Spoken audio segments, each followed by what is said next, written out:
Écoute mes conseils. Tu l'as? Non, pas le retour du Jedi, le retour constructif. Oui, bon, on peut pas être bon tout le temps non plus, c'est pas... Envoyez la question, là. Pourquoi faire des retours constructifs est-il primordial pour accompagner une équipe? Tu penses peut-être que faire des retours te donne le mauvais rôle, que ça te fait passer du côté obscur de la force. Enlève-toi ça de la tête. Sais-tu que lorsque tu fais un retour constructif, tu enclenches chez ton coéquipier les zones de son cerveau liées à la récompense et à la motivation? Et oui, lorsque tu fais un retour positif. Par exemple, super le parcours de motricité que tu as proposé aujourd'hui, Léna. Bravo. À ce moment-là, dans le cerveau de Léna, il se passe un truc de dingue. Libération de dopamine, l'hormone du plaisir. Cette hormone, le cerveau en raffole. C'est comme du chocolat pour lui. Il kiffe, il en veut toujours plus.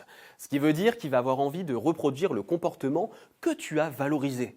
Donc plus tu vas valoriser le travail de tes équipes, plus tu vas libérer de dopamine, plus tes coéquipiers vont te surprendre positivement.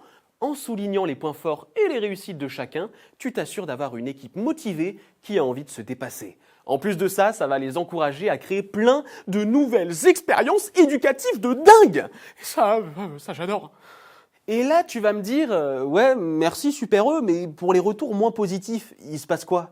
Et si je te disais que dans ces cas-là, tu peux aussi stimuler tes équipes?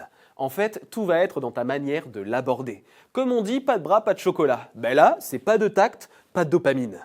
Par exemple, si tu dis à Sarah, excuse-moi là, mais tu comptes faire la sieste avec les enfants ou t'es décidé à faire ton travail aujourd'hui? Bon, ben là, tu vois que ça risque bien de la braquer, voire même de déclencher un conflit. Alors que si tu dis plutôt, Sarah, tu sais que pendant la sieste, on peut mettre en place tes activités. Je te laisse le choix de la prochaine. De quoi t'as envie? Tu vois la différence? Ce retour est beaucoup plus facile à entendre. Lorsque tu formules un retour en mettant l'accent sur l'amélioration plutôt que sur la culpabilisation, tu offres aux éducateurs une opportunité de prendre conscience de leurs erreurs. En enregistrant le retour, ils créent de nouvelles connexions entre les neurones et développent même de nouvelles connaissances.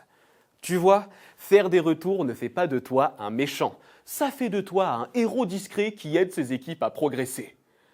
C'est beau.